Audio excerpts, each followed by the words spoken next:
যেরকম দরদি না বিরোধী? দরদি। যারা বিরোধিতা করবে ছাড় দেওয়া যাবে না। যেরকম না। যদি ছাড়েই দিতেন তাহলে দেলোয়ার হোসেন সাইদি কেন জেলখানায় ইন্তেকাল করলেন?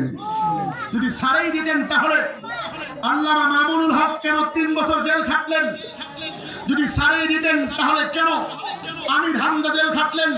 যদি ছাড়েই দিবেন তাহলে কেন ডক্টর মিজানুর রহমান আজহারি 4 বছর দেশে আসতে পারে নাই? যদি ছাড়েই দিবেন তাহলে কেন জনপদের গুলবি কেন জেলখানায় থাকবে? জনপদের আমাদের আইডল আলী হাসান উসামা কেন জেলে থাকবে?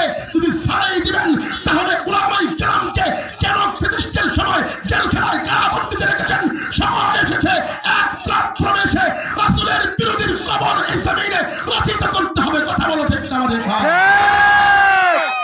মন খারাপ করছেন না। আমি জানি আকুল জা আল হক ওয়া যাহাকাল বাতিল আল হক মুররুন। হক কথা কি লাগবে ভাই?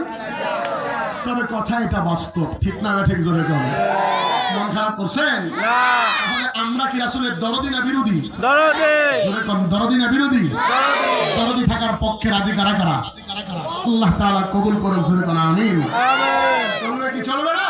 চলবে। মুখোশধারী মুনাফিক ওদেরকে আমরা চিনি, ঠিক না? বাড়ি করে কম ঠিক।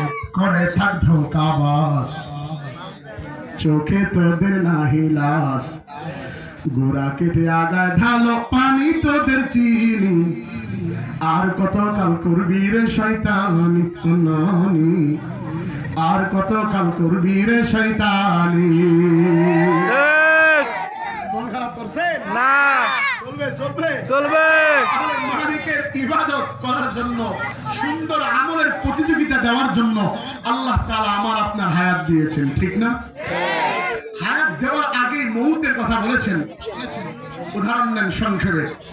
আপনি ঢাকা এয়ারপোর্ট থেকে বিদেশে গমন করবেন।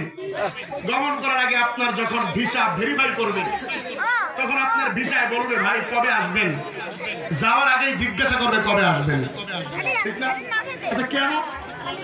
3 মাসের জন্য যদি আপনি ট্যুরে যান, বাংলাদেশ এয়ারলাইন্স থেকে আপনাকে গোয়েন্দা লাগাইয়া দিবে, দেখবে দেখি তো এ কোন হোটেলে উঠে, সে কি দেশের ভাবমূর্তি নষ্ট করার জন্য আসছে কিনা, তার উদ্দেশ্য কি, সে আমার দেশে বাংলাদেশ থেকে কেন আসছে।